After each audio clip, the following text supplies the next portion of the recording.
One day I went into a little old tile shop in Kingsford, and I walked up the stairs to see Max. Max was 72 at the time, and he was in a business meeting with a gentleman who still buys from me today. And I was sort of watching from a distance, and the conversation ended. I went up, I said, Max, what was that all about? He said, I just sold the shop. I said, oh, why didn't you tell me? I would have bought it. A week later, he called me and he's like, hey, the guy's pulled out. It's fallen through. Yeah. Are you interested? And it was 2009, just before the GFC. My wife and I at the time had been actually saving to buy our first home. And so things escalated really quickly because of my personality and the conversation I was having with Max. We shook hands. I got home that afternoon and It's just what I just did. said, babe, she goes, how's your day? I said, good. I had a great day. I bought a business. She's like, what do you mean? What did you buy? And we talked it through. And the first thing she said to me was, besides hitting me, she hit me a few times, a few jabs. First thing she said to me was, I back you. You should have done this years ago. You're perfect for retail. You're perfect for people. And here we are 16 years later. So it just goes to show what relationship support can do. Welcome to Behind the Design, a podcast where we unfold the details behind the designs we know and love and explore how each project comes to life.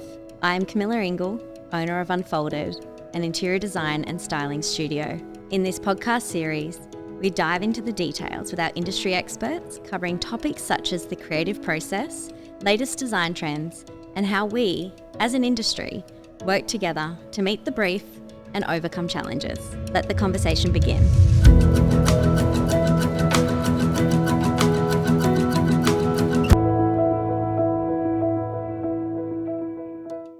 Jonathon, welcome to Behind the Design. yay. Thank you for having me. So good to have you on. So excited. I couldn't sleep. So you're seeing a non-sleepy version of Jono. Well, you look fresh. Thank you. You sound fresh. Yeah, it's First potty.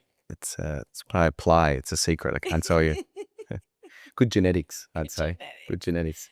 And lots of sun. The weekend was fantastic. The weekend was. Easter was great. Lots of family time, eating. You feel outside. nourished. I feel relaxed. And I feel like that's what I need after a few months at the start of the year. I feel like everyone needs that, really, to be honest. School holidays are a good time, aren't they? Because Perfect. it's like you've had a really big intro to the year. Yeah. And now it's time to just have a couple of weeks and then. What it allows is the inner child in me to come out and shine in true color. Like, I love Easter. Did you get the Easter show? We did, yeah, we did. We did the nighttime this year, which was fun because there was no lineup and it was really quick to get through. But we have 3 kids, and the youngest is 2. So the others who are sort of non-believing anymore, sort of forced to believe again, which is great. So the house is just filled with That's such a Easter nice bunny hunt. thought. Yeah, you forget that. It's like Santa, you know? Yeah. How interesting. Yeah, and they're questioning things too now. So Curious. Is the Easter bunny real? Is Santa real? All the fun questions you don't want to hear as an adult, but you have to answer. Totally. So I'm just political. I'm like, yeah, 100%. I'm 41, guys. It's still there. I'm still a believer. It's still a believer.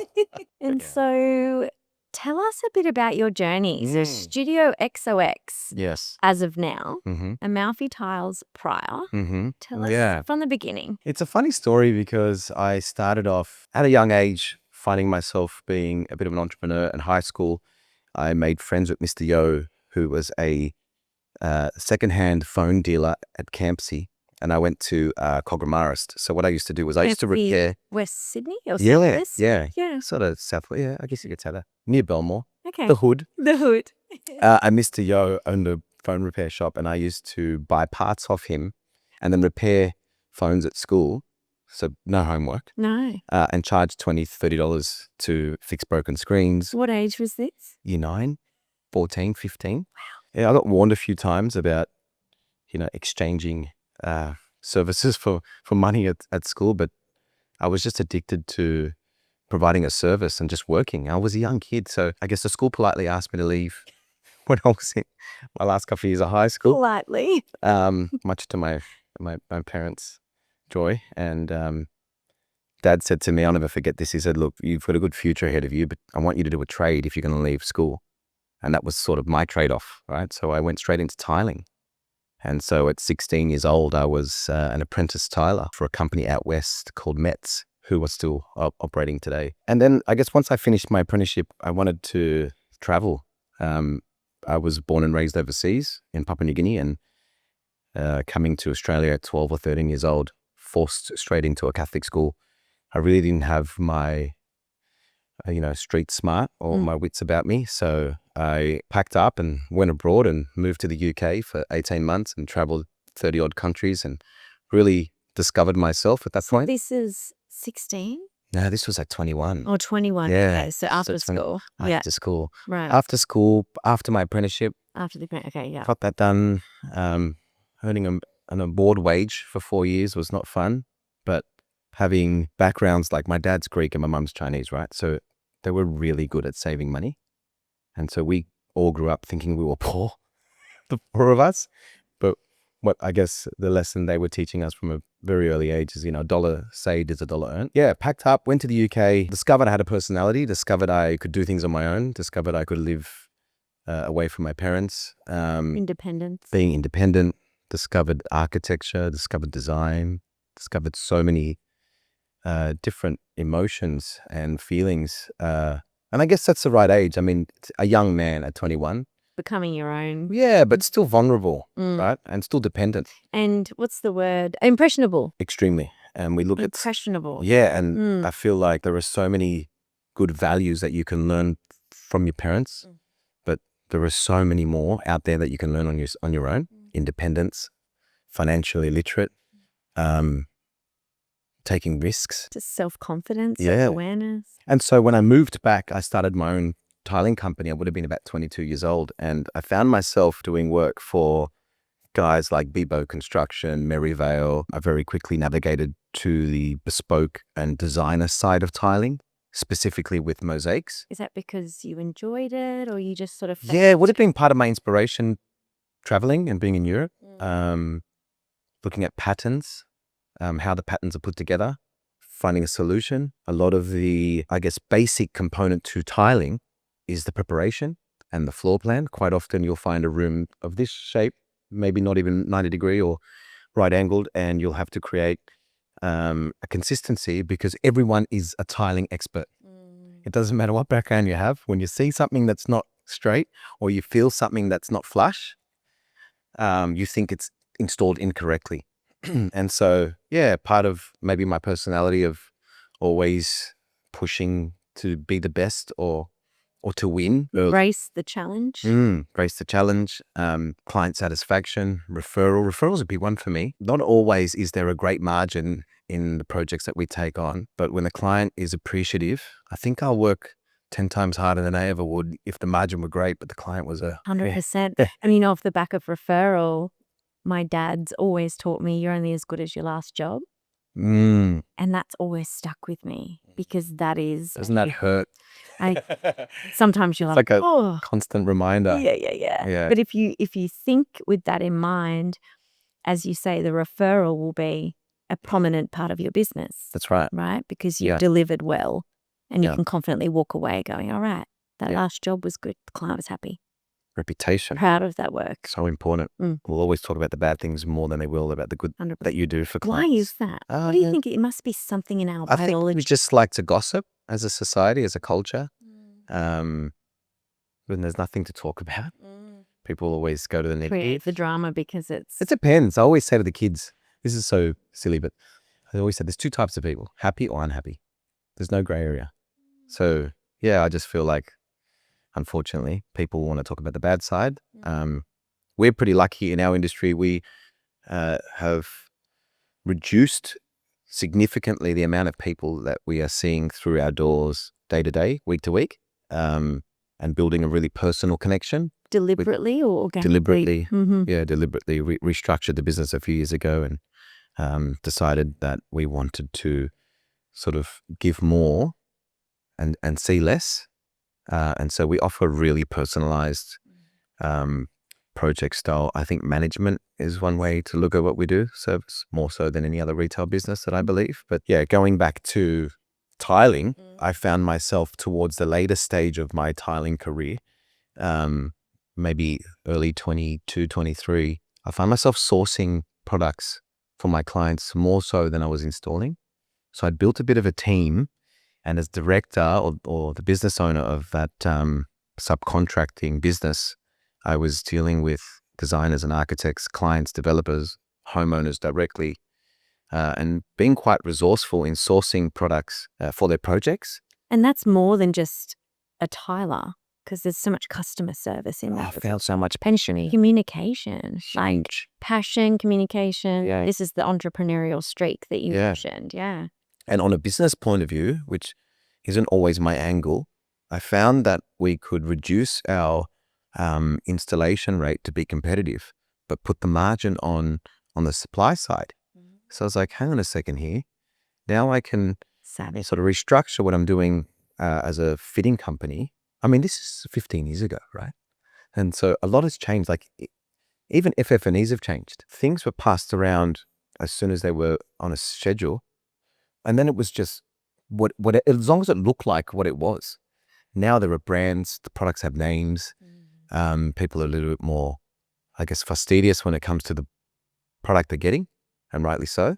But back then it was just whatever looks like the designer or the architect has put forward.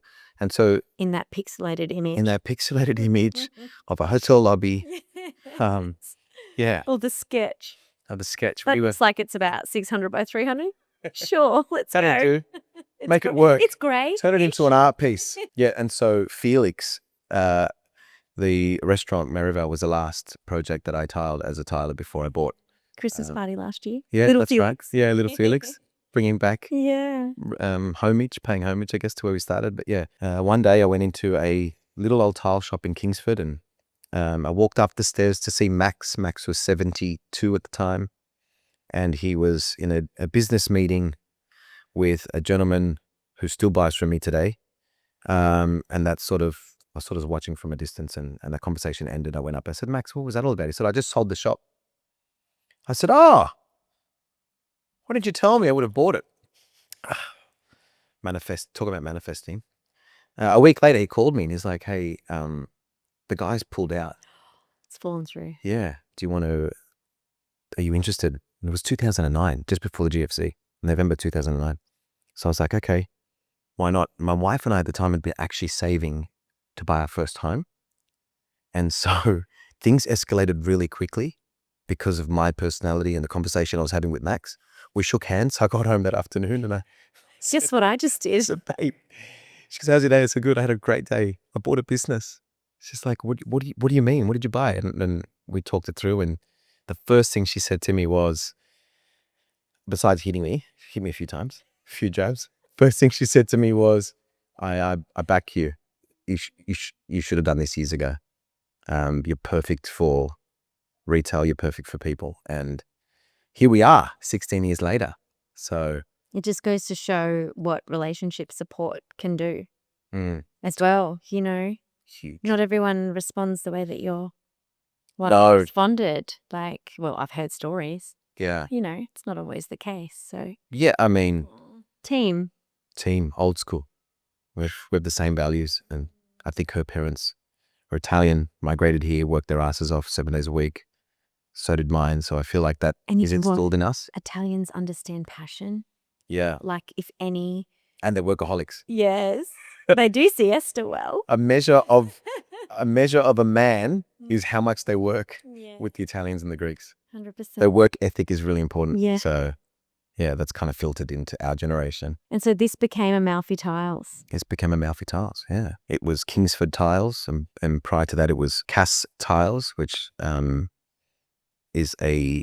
was the uncle of the current Cass brother. Yeah, Cass brothers. Yeah. I was thinking. Yeah, so Ross Cass and his uncle Silvano started the tile shop which I purchased over 60 years ago. You were in the mix with like the OGs. In the mix with the OGs, in an area that's very, very trade driven.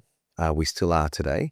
I think part of the success of the early stages of Amalfi was setting up a trade store downstairs, a trade warehouse where the subbies could come in and purchase material.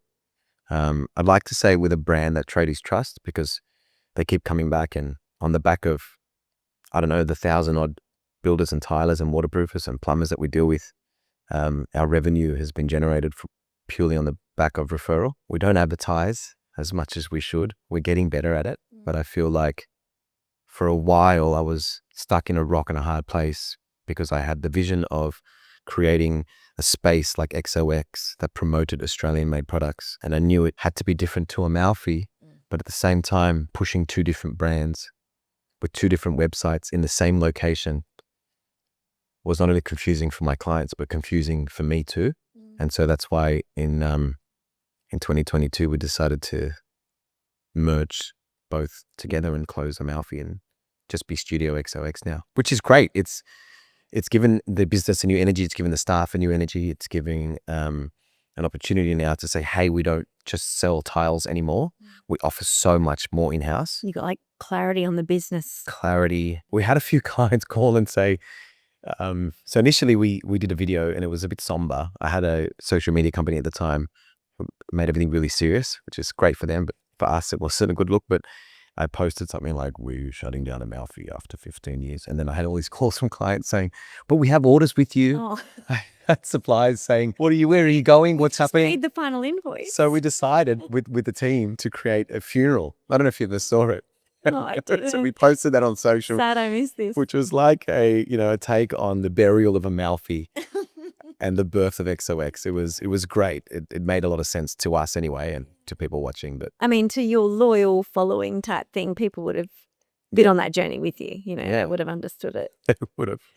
Oh, What an the trials and interesting tribulations. time. Yeah, interesting, really. So 3 years in, how big's the team? There's 10 now. Mm-hmm. Yeah, so there's 10 of us full time, with very key positions, which is great.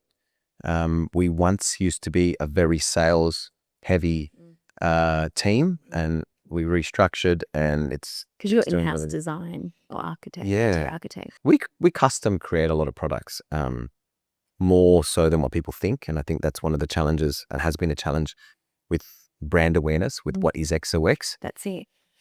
Why, what, who, when, where. We're really it's really hard sometimes to promote a service. It's really easy in my industry to promote a product, and so we've always had a heavy focus on the products and not so much the service. But essentially we have the capabilities of taking on a project and manufacturing the products that you need in-house in Australia. And installing it too. Yeah, and We were installing it too. discussing this the other day, weren't we? Where I was like, oh, I didn't realize that Yeah, that was part of your offering. yeah, and it has to be, I think, to have, I guess, to seek perfection means control, and it is in our industry. And so, yeah, from concept in-house, for clients that aren't engaging with a designer or architect, they can now rely on. Would they be retail clients? Yeah, they can be. They can be Yeah. developers as well. Developers? This is going to sound weird from a designer's perspective, but a vast majority of our clients have exhausted their initial DA fees or their CC fees or their design fees. And so they're left with a product that is, I think, 95% good to go. Okay. The builder can then now produce all the quotes or Yeah. Procurement. procurement for a really good guide on what this build is going to cost. But along the way, clients change their minds.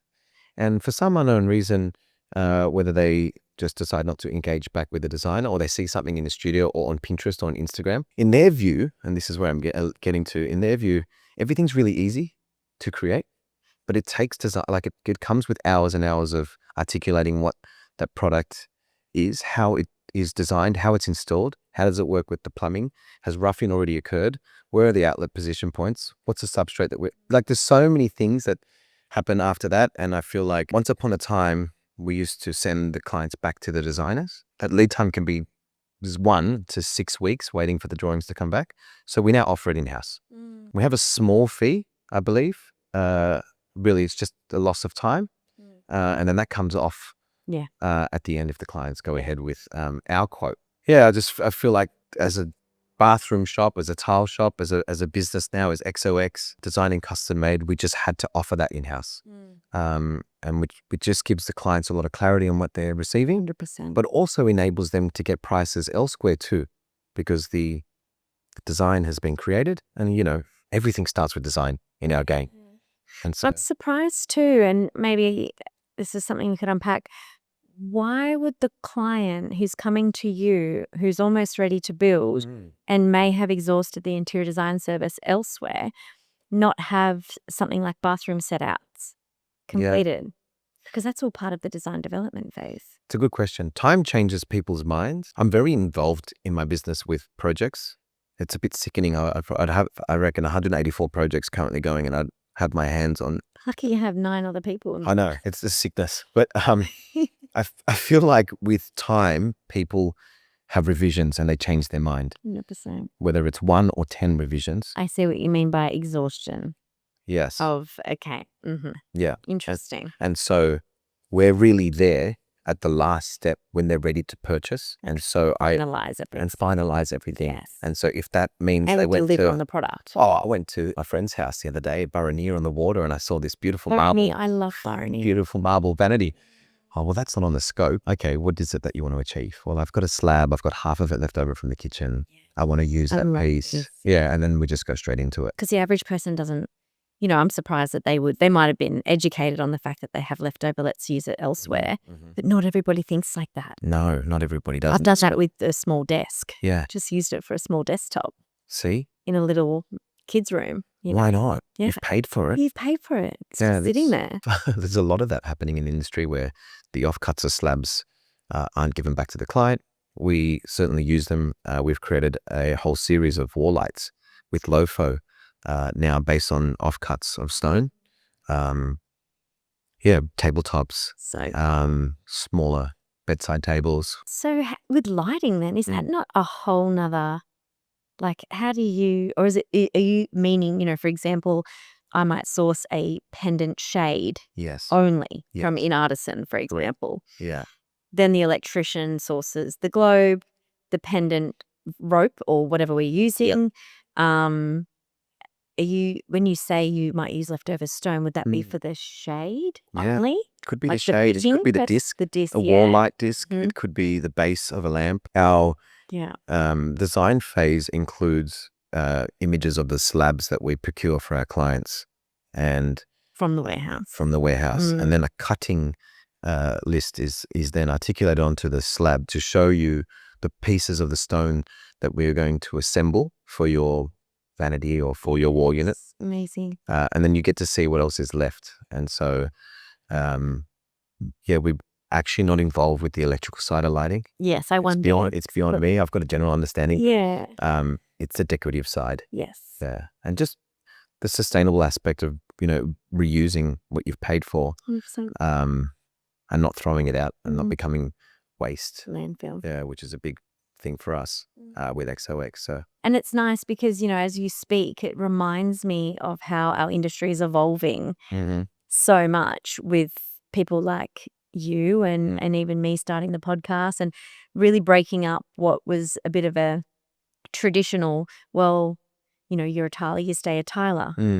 You've evolved into this owner who not just tiles is now offering this service, and then you're noticing, I think there's like an actual definition for it, but it's where you're so receptive of what it's entrepreneurial, yes, but it's where you're so customer driven that you're always on the front foot of, hey, this inquiry came through. Yeah. It sounds like you're not someone to say, oh, we can't do that, and you just get back to your desk. We can't do that. Or we haven't done that. However, let me look at it. 100%. And that's where we evolve. That's what inspires me. Learning, becoming better, finding curious nature. Super curious, finding ways to provide solutions. That's the true core of my inspiration. There are so many different aspects to being a business owner, obviously team related and culture related, and the fact that I actually love my job. I wake up happy every day. There's so many contributions, but when I sit back and I think about that question and I think about what really inspires me, it's learning. It's becoming a better version of myself in the space that I play in. I find it really easy to create connections wherever I go. I don't know if that's because I'm a big kid inside of people just feel connected to that, and I can move in different circles, whether it's measuring a council job at Silverton where they filmed a Mad Max, or speaking at the ICC for the design show, or being here with you today. I find that connection has always been my strong point, but I've had to force that. It hasn't been. In what way? Because you seem very natural with collaboration and When you're young, right, and you're shaping your personality, and you've got your mates and you've got your best mates, you form a clique that's almost the biggest part of your adolescence. But outside of that circle, you're not exposed to all the different attributes that make, I guess, someone a business owner, make someone who's a bit more wholesome. That's what I had. Well-rounded. Well-rounded. That's what I had to force. I came here at 12 years old, born and raised in Papua New Guinea. I look different. I mean, racism is very much alive in Australia. I don't mind. I'm thick-skinned. It's made me a bit of a smart aleck. But I copped You're it. embracing it because Yeah. it's going to happen. So Greek Chinese in Kogarah, grew up in Papua New Guinea. Yeah. Didn't really have a circle to fit. And so, yeah, I had to force that part of me, which was, I think, instrumental on who I am today and how I run a business today. Yeah. So, yeah, I just think that whilst we always promote with our kids happiness, one of the negatives with always promoting happiness is that children become a little bit numb to the other emotions that you're supposed to feel that help shape our personalities today, which is anger, which is, do you know what I'm saying? Sadness, Yeah, disappointment. exactly. They're really important. To be negative. No, and I guess, yeah, that's what I had to force early on to help shape who I am. And you know what? That's a true testament to your resilience, because that would have built resilience at a young age. But also, Certainly. you know, when people say resistance is persistence, Yeah. if you think about that exact example that you've just provided, where you had two options, right? You could have come over from Papua New Guinea and really victimized the situation. Oh, I don't fit in, et cetera, right? And maybe for a while there, that was, you're only young, you're a little kid. But you had the maturity to go, well, I'm just gonna embrace this. Otherwise, if you resist it, then that uncomfortableness, the discomfort would just persist. So that's the type of resilience that not everybody naturally has. No, but we need it. Yeah. And we need to face those challenges head on, because it's what life is. Business is filled with challenges. Especially business. Every day it changes. 100%. Even the emotion of winning a project that you were working on for 12 months to be told a week later, we're delaying that. Sorry, it hasn't come through. The financial burden, the personality burdens you take on when you hire staff, employ people.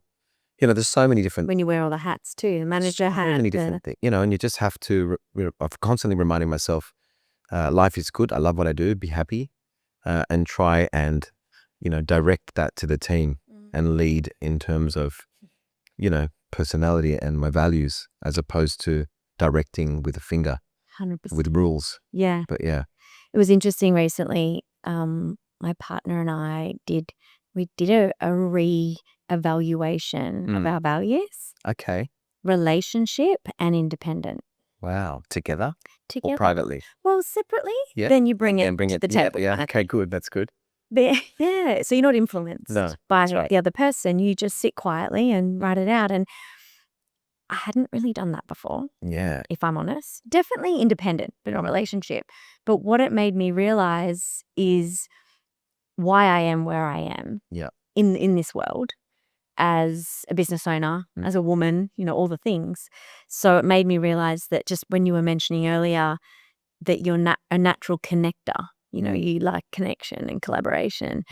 That was one of the first values that came up in my independent needs and values. And it made me think, oh, no wonder I love this. No wonder I've created a podcast, because it's all based on... Did it make you realize how similar you are? Connection. With my partner? Yeah. Yes. Or did it do the opposite? No. Well, I'm more the extrovert, he's more the introvert. Okay. So there were definitely not as many parallels on that front of needs and values of quiet time versus me wanting social time, things like that. But you don't want to be the same anyway. No. You don't want to sit there and go, wow, we are a match. Yeah. Like, we're exactly the same person. Yeah. It's how can you value that without getting on the personal level too much, but how can you value that in your partner? Yes. And even though you're not that. And that was really interesting, because it's like when you mentioned when you're wife was a bit funny when you got home, but then she was able to sort of rejig her perspective potentially. I'm not going to put words in her mouth, Yeah. but it sounds like she was able to go, oh, maybe there's a bit of tension there because the house you were going to buy, but then she realizes, no, he's in his lane. Yeah, the confidence that my wife, Danielle, Yeah. her name is, the confidence that Danielle has given me over the last 20 years has been instrumental. And Like the she respect knew is you. mutual. So Yeah. she has, And she knew you would thrive. Which, well, she backed me. well, she'd hoped, but she Yeah. could probably see something there, Yeah. which is really lovely. So good. Such a good feeling Yeah. to know that you go out to battle every day and Mm. have the challenges, knowing that you've got someone behind you just 100%. cheering you on. It's really important. So important. And I do the same with her. All the decisions that she has to make personally. Danielle had a corporate role for a long time and then decided that raising 3 children was just too hard with work. And so now we have the challenges of continuing to provide stimulation for her as well, Yeah. mentally, because she's really smart. Utilize her skills and her. Utilize her skills. Mm. And so she's very much a part of the brand and has been for the last 2 years. And yeah, so we're bouncing off each other now, which is great. So good. Bouncing off the walls too. Yeah. Bit of both. Well, I'm hard work, so I'm just non-stop. I'm full on. You're an energizer bunny. Too much. Yeah. Yeah, so I wouldn't say too much. yeah. I used to say that about myself. Too much. Did you? Too much. Yeah. Mm, You're not too much. no. You got to be that person because there'll be people who aren't like us, and we all balance Oh, each look, other out. I know who I am. I'm happy with it. Yeah. But if Danielle was here, too much. Oh, anyway, it makes it fun, I right? love the honesty. Makes it fun. At least she's honest. Yeah, she is. Very much so. And so ultimately then, in everything that you've done to date, what would be your key inspiration in all of this, Oof. in hindsight, but also the next 5 years? I love what I do. I actually genuinely love what I do. I wake up, I've got a spring in my step. I've learned a little bit of patience over the last couple of years. I learn a lot from my clients, whether that is architects, designers, or just people themselves, day-to-day customers. I feel like we're in a cohesive space now with design where people are pushing for continuity with their finishes, and it's definitely achievable when you're producing and procuring in Australia. Yeah. Difficult when you're sourcing products from overseas. Yeah. And a particular brand has a limited range of supply and there's a color that you're after. Lead times and all that jazz. But once people get past the price point with Australian made, I feel like another big inspiration for me is education and just letting our clients be aware of what the advantages are with the products that we're producing here. Extended warranty. I mean, some of our products have a 40-year warranty. A lot of clients say, I won't be around for that long. And that's great. It makes them realize that it's a ridiculous warranty to place on a product. That's $300 more than something that you can buy for a 12-month warranty. Like, that's the simplicity of it all. And that's products like your Fawcett Strummins. Yeah, that's the Fawcett Strummin. Handles now extended to all different products. I love hearing this. It also instills so much confidence. It does. In our clients, like that, from my perspective, because they're like, oh, well, I don't need to worry then. I think we're in a market, and because we're in sort of the position where we are in our business, over the next 5 years, I'm hoping that the inspiration that I'm taking is something that I can pass on to our audience. And so we talk about it a lot at work. We have weekly meetings, typically on a Thursday afternoon at 4:00. We shut the shop, we sit down for an hour and we call it a safe space where we just talk about our challenges in work, 3 achievements and 3 challenges for that week. And a lot of it is really not challenges in work, it's challenges with the clients. And trying to find a solution has always been a big motivation for me, but just sometimes you just can't. And the thing is, you have to understand when to give your time and when not to give your time. And I guess the whole purpose of me being here today is trying to be better for myself, get my business out there, get myself out there. My business inspires me, and I think where I want to head to over the next 5 years is just a slight market shift within Sydney or Australia for purchasing local. And I feel like we can get there.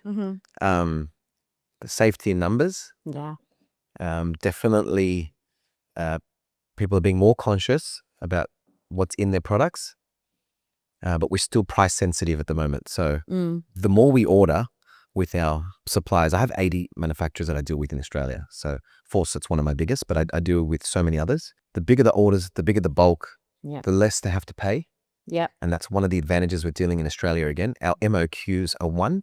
So if you just want 1 item, that's fine. If you order 50, the product becomes more obtainable. Could you elaborate on MOQs? So the minimum order quantity. Lovely. Got it. Sorry.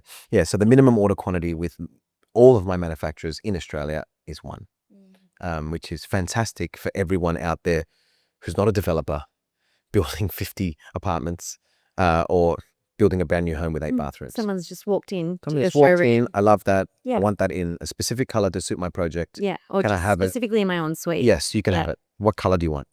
Pick anything from Dulux, 10,000 colors. Let me know. And so when we look at scaling Australian made, we need the quantity. And so recently our business has been really successful with some commercial projects. Brilliant. Yeah, which we're super proud of. It means the message is getting out there slowly, but it's getting out there. The Sundays at Hamilton Island is just about to open, and we provided over 2,500 items to the Sundays Hotel. It's 60 rooms, all Australian made. Incredible feat. Hotel Medusa in Darlinghurst has just jumped on board as well. With a similar story. They wanted the quality. It's the first time that particular hotel has been renovated since the 60s, I believe. Are they keeping the structure? Yes, it's heritage. Yeah. So they are. A lot of the building can't be touched, but the wet areas, unfortunately, they weren't waterproof that long ago, and so they're really causing a few structural issues. Okay. Yeah. So that I was going to say, what would be the challenges with Yeah. renovating heritage listed? Yeah. A lot for them. And limitations on Limitations. Yeah. Obviously, the facade can't change. No, that's right. Yeah, just internal spaces. But people are starting to, on a commercial level and residential level, see the value in the quality, and when it's a higher bulk order, see the value in the price or the discount structure that we have. So, yeah, I feel like that's been a challenge for the last couple of years, but you've been a client of ours as well. Yeah. And so you're starting to see a shift, I guess, in interior design where people are looking locally. Is that the case with? Mixed bag. Like, you know, I love hearing this Australian made conversation because I think a lot of the more educated I find that the clients are, the more they want to have Australian made. Even just when we get to the procurement, furniture and decor, Jardin, for example, that they know the price point, but they just appreciate the craftsmanship. They understand the lead times, but they know what they're going to get. Yeah. And I think it's such an educational piece in terms of sourcing locally. Yeah. But at the same time, it's a values thing. If we come back to value, some people just don't value that. No. Or quick turnaround, let's go, let's move. Yeah. I just want the look for less. Yeah. Yeah. That's a battle as well for us. It is, yeah. And I think whilst I know it's there and it would be a big chunk of the market, I don't care because the quality of the product that we're producing and that's locally produced, if you ever have the opportunity face to face to see the difference, like Jonathon, walk into their studio in Paddington, you'll see the difference, feel the difference. 100%. Their after sales service is phenomenal. Yes. As well, and so is ours. We have people here on ground in the factories, in the warehouse, when you need them. But yeah, like there's a certain fine line between ego versus value, and I certainly drift more on the value side. There's no ego with Studio xOx, but we're strong on what we provide and who we partner with, to the point where we've now only selling one brand of most things in most spaces, tried and tested. Because you're confident in that now. We're confident. Our business can produce 10,000 invoices a year. And over the last 16 years, I've seen where the manufacturers or suppliers have put their hand up, supported us, or produced consistently good products. And so by attaching myself to the ones that are superior, I guess, in their processes, we've kind of eliminated ourselves from being your average day-to-day bathroom supplier. But the positive of that, the products that you see in our studio are exclusive and don't exist online and cannot be found elsewhere. So whilst the pool of people shopping in that field is smaller, a lot of the clients that we deal with are not first home owner renovators. They're not first time builders. They're second or third or fourth project. Some of them with us or some of them repeat. Yeah, and I guess that they understand the value in the quality. Yeah. And a lot of people who are first time renovators and getting inspiration by different programs they watch online or different services they see online, it makes complete sense to me why they would want a basin that looks the same at half the price. But when you've been down that rabbit hole of investing a few $1 million into a build and a year or two later, the product is just not what it was supposed to be or what it was marketed as, you become wiser and you realize then that, yeah, there is a market. And like you said earlier, it is worth that extra $300 for that product. That's what we're talking about, literally. Yeah. I met a gentleman recently on a trip. We sat together on a plane. We're having a really good chat. He's quite prolific in the industry. I love when you meet strangers on a plane. This guy's a genius. He plays in the natural stone fabrication field in Australia. He actually has quarries here. And how relevant. So relevant. You're next to him.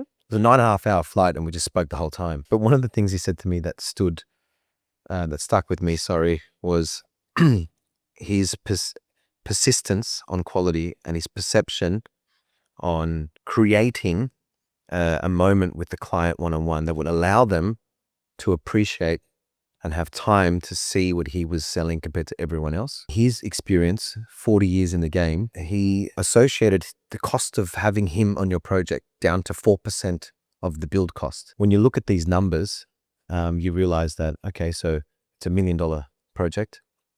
4% is 40 grand. It's a $2 million build. That's 80 grand. When you look at the facts and the numbers and I guess the quality that you're getting with the investment that you're making, and it's so minuscule, to the build, 100%. Why wouldn't you do it? Yeah. And so, yeah, that's, I guess, the space we play in every day. Yeah. I sound like a broken record, but it's education. It is. Right? People want to do the right thing. Yeah. But 99% of what they can purchase online doesn't have that education side to it. And so products lose the value. Yeah. They just become a picture or a color.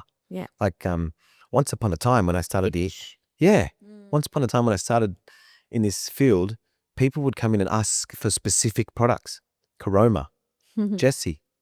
I could go on and on the brands. Now they come in and they just want the color. Do you have a pink sink? Do you have a brushed nickel tap? I'm like, any brand? Yeah. Like out the back? Yeah. What style? Yeah. Where is it going? Yeah. Oh, it doesn't matter. I just, Wow.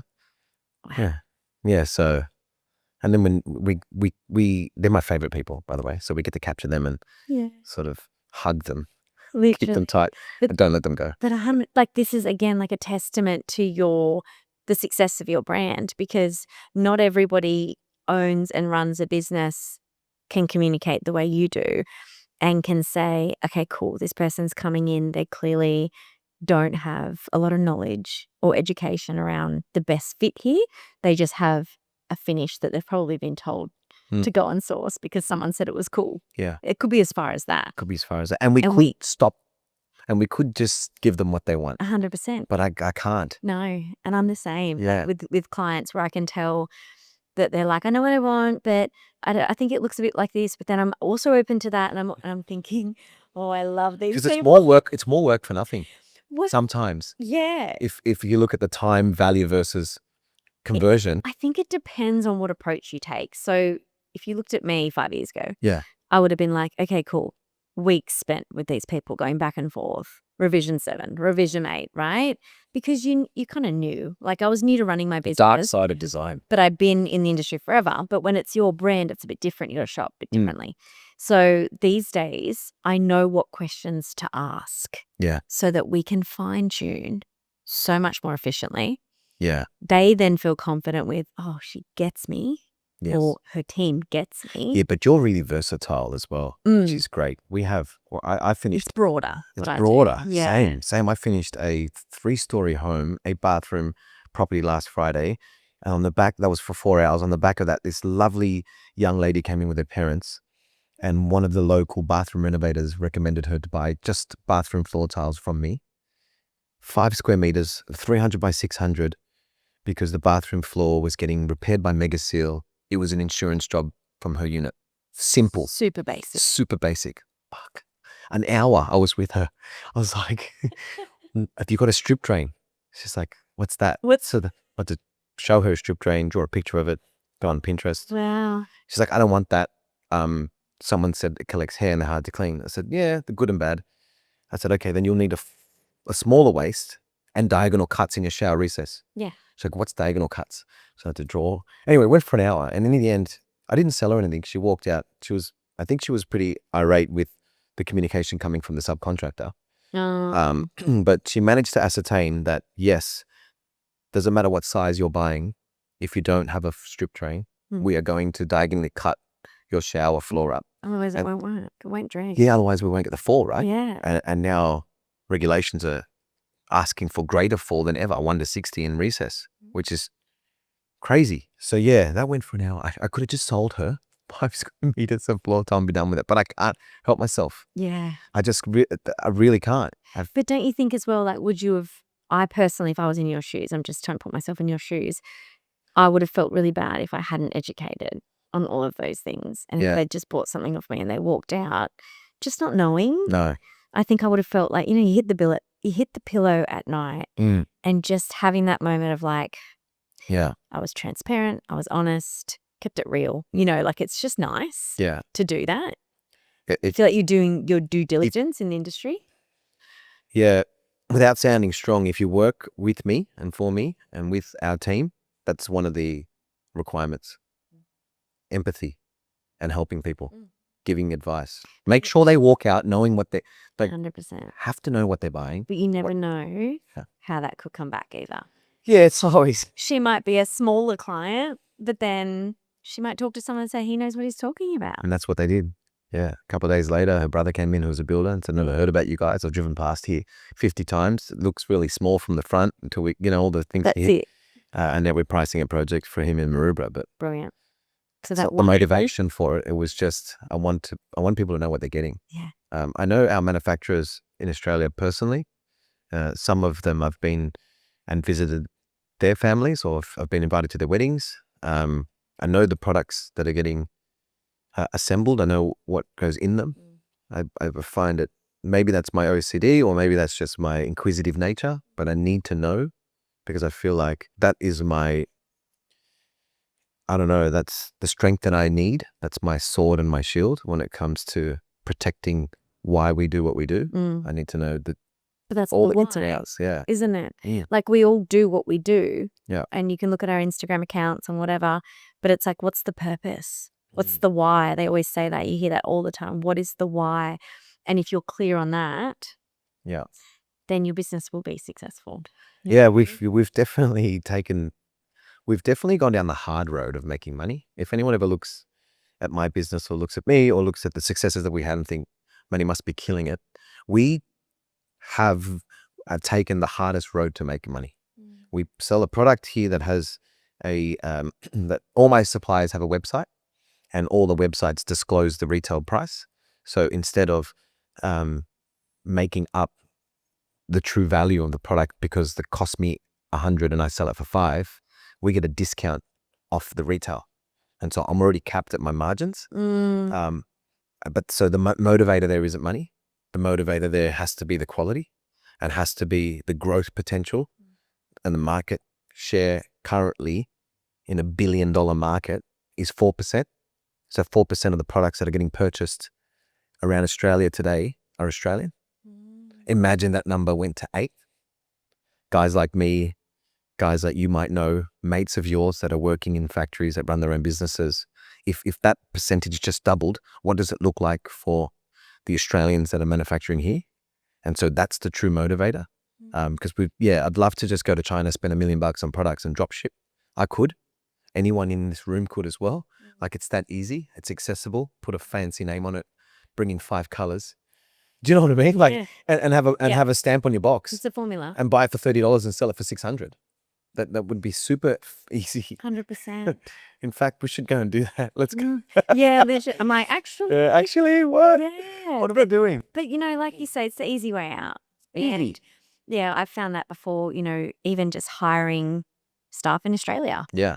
when I could hire online. Mm. And I've dabbled in it, but a lot of my staff are at the Australian rates. Mm. It's not this sort of cheap and cheerful going on in the background No. so that you can constantly make more money. It's not the driver. No. So I'm with you on that. Yeah. It's a And long-term race. quality. For me, it's quality. Well, I've seen so many brands come and go. I could name a few, but I won't. But they had, at the peak of their existence, every single person had them in their home. Now no one uses them. And so, yeah, you just become a price number, or you just become a brand that has a short lifespan. Yeah. And Another one of the same. Another one of the same. I'm only 41. I've got another 25 years in me, and I could just see. 41. Oh, stop it. You do. You do. That's what do I say back to that? Oh, thank you so much. It's the Asian in me. I'll look like this till I'm about 70, and then it just goes fucking downhill from there. And I'll emerge one day and say, "Are you 100?" I'm 72, dude. I had a good span from 40 to 70. Now I'm Do all the videos till then. do all the videos. That's what I always say that every year on my birthday. I get beautiful cards from the kids, but I'll just whisper to my missus, "I'm gonna stay like this for the next 30 years." You know that. It's a bit of a joke, but yeah, my mum. You should see my mum. She's beautiful. At 68 years old, she looks flawless. Looks 45. And my grandmother, 96, looks 300. So that's what It's coming. you're anticipating. Yeah, That rapid growth. 100%. And so tell me, I'm just thinking now, when we talk about health Mhm. and keeping young, what are your personal habits? Success does not sleep in. That's my motto. Okay. I'm up at 4:20 Oof. every day. You're the 4 a.m. club or whatever it's called. My daughter is part of the 5 a.m. swim club at Okay. 13 years old. So, and she's been doing that for about 3 years now. But prior to that, I was always an early bird, maybe not that early. So she is the only reason I'm up at that time. Okay. Otherwise, I'd sleep another hour. Is this every day? Most days, yeah. 4 times a week now. It was 5 days. Now she's doing sessions in the afternoon. Do you go to bed early though? Like that's the compensation, right? Yeah. I don't actually have a bedtime. My wife does. It's really funny. And she announces her bedtime. I'm off to bed. Like I actually don't actually have a bedtime. I'm like, why do you keep telling me off to bed? Just go. It's really funny. I'm off to bed. No, I just fall asleep when I fall asleep. Sometimes it's early. Sometimes it's late. Like on the lounge? Last night I did. The kids and I were watching a movie at school holidays. They left me there. I woke up at 2 o'clock in the morning. Kiki, our dog, was standing right in front of me. She's white. The room was dark. Scared the shit out of me. I jumped up and ran up to bed. Tucked in, and I think I gave Daniel a cuddle because I was scared. No, yeah, 10 o'clock, 11 o'clock, 11:30. So you have a good 6 hours. No. Yeah. 5. 5, 6. I don't really Okay. count it. I'd actually, honestly, this is going to sound like BS. I wake up with a spring in my step. I'll get to the gym after I drop a legger off at 4:45 at Croydon. I'll drive back to my area, which is Gladesville. And people are sick of me. Like, I'm so ready to go at that time in the morning. They're like, when I'm not there, though, they miss me. They're like, that energy's not in the room. But yeah, I'm ready to go. I wake up charged, pumped. Beautiful day. Ready to take on whatever I can. And that's what I bring to the table. Amazing. So, yeah. And any sort of morning habits in terms of, like for me, I love my lemon water when I first Yes. what are you? I tried that for a bit. It started to hurt my teeth. Okay. Too acidic. Yeah, too acidic. It was the worst thing to down before you get to the gym. Okay, I love a coffee in the morning. Oh, yeah. So Ramus, my personal trainer, he has an espresso machine. So we might smash a macchiato before we hit our workout. And then I'll grab another one at my local cafe on the way home. I'm super messy. That's probably my morning habit. Getting home, making noise. Dinging, dropping, showering. He's back. But I just want to see someone. No one responds. I hop into the car. So I head to work at about 6:15. I get to work now with the M8 in like 17 minutes. It's like a time warp, that thing. I get to work. The trade center opens at 6:30 every morning, 5 days a week. So it's a good opportunity to see the boys that I don't get to see during the day. Nice. Shani and Joe run that for me. And we have our morning coffee or morning catch up, and that's probably my routine. I'll turn the computer on at about 7:30, 8, and then just look at who's coming through for the day. If it's a second or third visit, just refresh my memory, get the samplers out. Is this appointments? Yeah. Okay. Sorry, yeah, consults at the shop, appointments. Just be prepared. And then by 8:45, 9 o'clock, the rest of the team rock up, and by then I'll have the music pumping and try to instill a bit of that energy into the team. It works, believe it or not. good. When they see me in that zone, and even though I'm not conversing or I'm just having my own time, It's an energy. it's an energy. And so, yeah, So good. that's my routine. What about you? Oh, Besides 11 water? no, I'm like smiling and nodding at most of what you're saying. Yeah. I'm up most day, I'd say, my weekend sleep in 7 Okay. at the latest. I'm Yeah. like, Okay, I so feel you're like like I've lost half my day if I sleep past then, which is a bit annoying for a lot of people. Yeah. But yeah, most days 5:30, 5:30. Yes. Straight for a run, or Yeah. Pilates or something nice. I always do a 10-minute stretch on YouTube. Yeah, right. I just type in, literally, you just type into YouTube, 10-minute full body stretch. And How do you feel after that? amazing. I need Because to I wake stretch. up I'm a so little- stiff. Yeah, well, when you've just slept, you might have slept. I go to bed at 8:30, 9 o'clock. Yeah. So I have like a good 9 hours Okay. minimum. Yeah. I love my sleep. But I'm an Energizer bunny because of that. Yes. I think because I have such a good Yeah. sleep. But But I feel like that's normal. yeah. Mm. It is. Yeah, it's pretty good. And I obviously have got the luxury without children yet. Mm. But yeah, so I find that stretch will reset if I've had a bad sleep or a bit of a nightmare or whatever might have happened during the night. Because sometimes the nights can be quite busy, right? And you wake up and you're a little bit disheveled. Even though you slept 9 hours, you're kind of like, oh, what happened? Yeah. Dreams can feel quite real, or whatever might happen in your sleep, or you go to bed thinking about lots of work the next Cats day. and dogs know what they're doing Oh, when they wake up in the morning honestly. and stretch. Yeah, literally. And so there's always that stretch. Mm. Always. Like I don't I almost think signed up that's to Stretch Lab at Randwick Oh yeah. because I was so curious about just Yeah, it's just feeling so it's rigid. so good. It's so good. Okay. And it, Send me the yeah, YouTube thing that you watch. I will. I want I'll to. share it with you. It's so good. And then at night, I did the same thing. Just 10 minute. I just type Yeah. in 10-minute yin Nice. and yin yoga, which Yeah. is just deep stretching, Okay. where you hold the pose for up to about 2 minutes, Okay. which is hard if you're not flexible. Mm. But releasing like hips and things like that because you might have been at your desk all day, Mm. things like that. So that's probably and I love eggs for breakfast. Yes. Every day. Yeah. Eggs. Self-care. It's so good. Protein hit in the morning. Yeah, I'm not a breakfast person. Oh, I used to be. yeah. Um, So coffee on an empty stomach. coffee on an empty stomach. My first meal will be lunch. Mm-hmm. Yeah. And Bit of fasting in there. well, I like to consume a lot. And so if I do that in the morning, I'll be lethargic. Yeah. And so I hang and wait for lunch. Yeah, fair.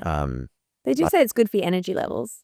Do they? Fasting, yeah. Okay, there you go. That's why I do it. Because your body takes a lot to digest. Yeah. That's why it makes you a bit lethargic when you eat too much. That's what happens every meal. It's Italian siesta. I know. Can you believe it? Yeah. We should have adopted that part in our culture. The Spanish do it. The Italians do it. The Yeah. Greeks do it. Yeah.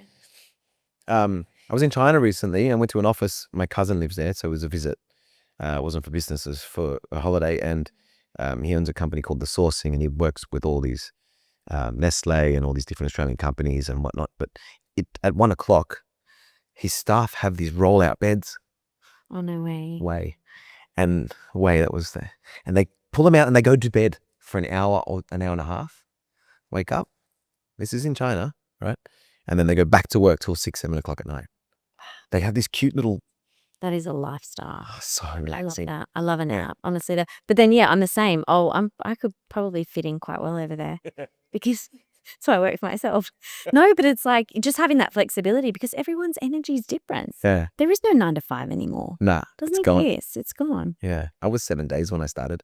And everyone was like, you work 7 it days. burns you out. I didn't think about it like that. Yeah. I just had a goal and I was just working towards that goal. And I knew it would take time. Yes. But you had to be, if you're in retail, you have to have 2 things, stock and you have to be open.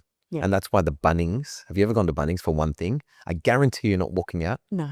with one thing. 100%. You're walking out with 10 things 100%. because they've always got stock And and they're open 7 days. Yeah. Yeah. Basic principle of retail business. And the sausage sizzle on the weekend. And the sausage sizzle. Well, I haven't seen one for a while. Neither have I. They've been MIA, but the Bunnings near Gladesville in my place has a whole space, probably as big as this room, dedicated to kids painting, kids. Brilliant. Building with nails, timber, hammers. It's really smart. Great. Mm, That's really good. yeah. To buy or to play? To play. Drop the Oh, kids off and no way. wander around and fill your trolley up. How Yeah. good. Come Greatest back, business pick them model. up, keep going. Exactly. So we always wrap up with a final question. Can't believe we're wrapping Something a bit fun, I know. What's your go-to guilty pleasure after a long project day? Don't say wine. Give us the weird stuff. it. I'll go and buy something after a big day. I will spoil my family. The guilt of staying back makes me want to buy something for them because in a weird way or psychological way, I feel like if I can't give them that time back, I'll go and give them a gift back. That doesn't resonate very well. They just want my time. What else do? I think I shut down really well. I'll turn the phone off after a big, long project day and I'll go home and try to understand how my wife's day was, but more so talk about the challenges that I've had during that day, which ends up being, I guess, we call it MH time, our MH time, mental health. So our MH time is when I've had chaos in my life for that 24-hour, 8 hours or 12-hour days, and so has she with 3 kids. They're all packed up and gone, locked up in their rooms, and we just sit there and just communicate about some of the challenges that we've had. And yeah, It's really beautiful. yeah, so it wasn't supposed to be beautiful, but that's the reality. But like you say, it's the reality. That's the reality. Yeah. You don't have time to think about, just react. No. Yeah. That's so interesting. I'd like to add to that. I recently, off the back of talking about partners and values and things like that, and obviously the reality of when you get home and what that looks like, I spoke to my partner about it recently because we heard, I think it's Brene Brown. She has this theory that if you can check in with your partner either on your way home or when you get home and you just check in really, really simply put, what percentage are you at? And so, for example, That's a really good question. I know, right? Yeah. It's kind of less emotional. Yeah. It's more like, just give it to me. What is your capacity? And you know how to react to that. And do I then, need to charge her or do I need to? yeah, or, like there's so many variables with this. It's like, who can then, in your example, in your environment, who could look after the kids that night? Who could do bed and bath, for example, because the other person might be completely spent. And then the following night, you might have less capacity and Danielle might do that or vice versa. And so in our example, it's even just cooking dinner. Yeah. Or, you might want to talk about something that's happened that day and you might, that person says, or your partner says 20%, 30%, I've had a massive day. Maybe hold off on that big Are there chat. couples actually that don't have these discussions? I know. Are there? I find it, because we hear this a lot. I know. And how can you make a household work without the communication? Or I think just it's less reading each other and without even talking, just coming. When I open the door, I know where she's at. Last night, I got home at 7. That's intuition as well, right? Yeah, You're intuitive. and dinner wasn't ready, and I just knew it was a tough day for her. So I grabbed Demi, had a shower with her, went for half an hour, and we're just mucking around. Like, she's 2, so she's really cute, Yeah, and I love having that time with her. totally. But yeah, I mean, you have to look at the cues. You have to, in business, in relationship, in any relationship, you have to have that Yes. intuition and investigate. And sometimes put your shit aside. Put yourself in their shoes. 100%.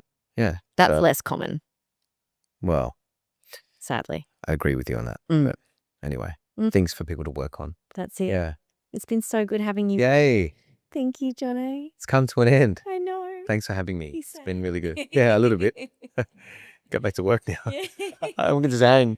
I know. Thanks a lot. I really appreciate it. I've been watching your stuff for a while and I was actually quite excited and nervous to be here today. But yeah, appreciate you letting me tell my story. Thank you for joining us on this episode of Behind the Design. We've created this podcast to bring people together, inspire new ideas, and foster a deeper understanding of what goes on behind the design. If you enjoyed this episode, please consider sharing it with someone who might find it valuable. Until next time, keep creating and stay inspired.